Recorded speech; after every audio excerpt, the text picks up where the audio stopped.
2,98,878. Token number 1 ಬಿಡ್ತಾರೆ. 8 second.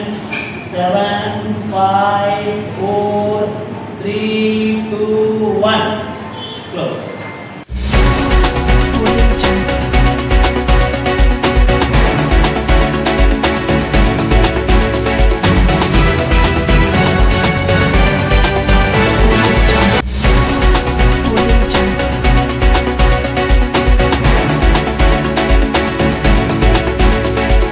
ಖಾಲಿ ಜಾಗಿರುವಂಥ petrol bunk ಸ್ಥಳವನ್ನು ಏನಂತಂದ್ರೆ ನಾವು ಮುಂಚಿತವಾಗಿ ಎಲ್ಲ ಪತ್ರಿಕೆಗಳಲ್ಲಿ ಕೊಟ್ಟು ಏನಂತಂದ್ರೆ ಡೇಟನ್ನು ಫಿಕ್ಸ್ ಮಾಡಿದ್ವಿ.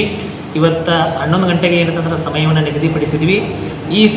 ಇಲ್ಲಿ ಸಮಯವನ್ನು ನಿಗದಿಪಡಿಸಿ ಇವತ್ತು ಹರಾಜು ಪ್ರಕ್ರಿಯೆಯನ್ನು ಹಮ್ಮಿಕೊಂಡಿದ್ವಿ. ಈ ಹರಾಜಲ್ಲಿ ಈರನಗೌಡ ಪಾಟೀಲ್ ಅವರು 2,98,878ಗೆ ಅತಿ ಹೆಚ್ಚು ಬಿಡ್ ಮಾಡಿರೋದ್ರಿಂದ ಅವರೇ ಏನಂತಂದ್ರೆ ಬಿಡ್ದಲ್ಲಿ ಏನಂತಂದ್ರೆ ಅಂತಿಮ ಮಾಡಿ ಅವರ ಹೆಸರನ್ನು ಅಂತಿಮಗೊಳಿಸಿದ್ವಿ. ಅವ್ರಿಗೆ ಏನಂತಂದ್ರೆ ಈ ಬಿಡ್ಡನ್ನು ಏನಂತಂದ್ರೆ ನೀಡಿದ್ವಿ.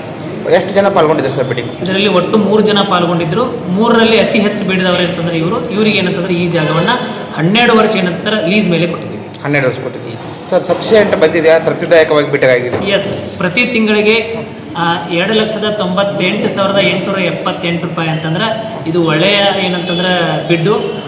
ಮಹಾನಗರ ಪಾಲಿಕೆಗೆ ಖಂಡಿತವಾಗಿ ಏನಂತಂದ್ರೆ ಒಂದು ಒಳ್ಳೆಯ ಆದಾಯವನ್ನು ತಂದು ಕೊಡ್ತದೆ ಅಂತ ಹೇಳ್ಬೋದು. ಇದು ಸರ್ ನಷ್ಟ, ಆರ್ಥಿಕ ನಷ್ಟ ಆಗಿತ್ತಲ್ಲ ಸರ್? ಕೌನ್ಸಿಲ್ದಾಗೂ ಚರ್ಚೆ ಆಯ್ತು ಈ ವಿಷಯ.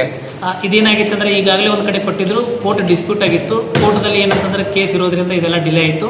ಈಗೆಲ್ಲ ಕೋರ್ಟ್ ಕೇಸ್ ಎಲ್ಲ ಸಾಲ್ವ್ ಆಗಿ ಈಗ ಏನಂತಂದ್ರೆ ಮರು ಹರಾಜು ಪ್ರಕ್ರಿಯೆಯನ್ನು ಕೈಗೊಂಡಿದೆ. ನಿರಂತರವಾದ ಪಾಲಿಕೆಗೆ ಆದಾಯ ಬರುತ್ತೆ ಸರ್? ಖಂಡಿತ ಬರ್ತದೆ.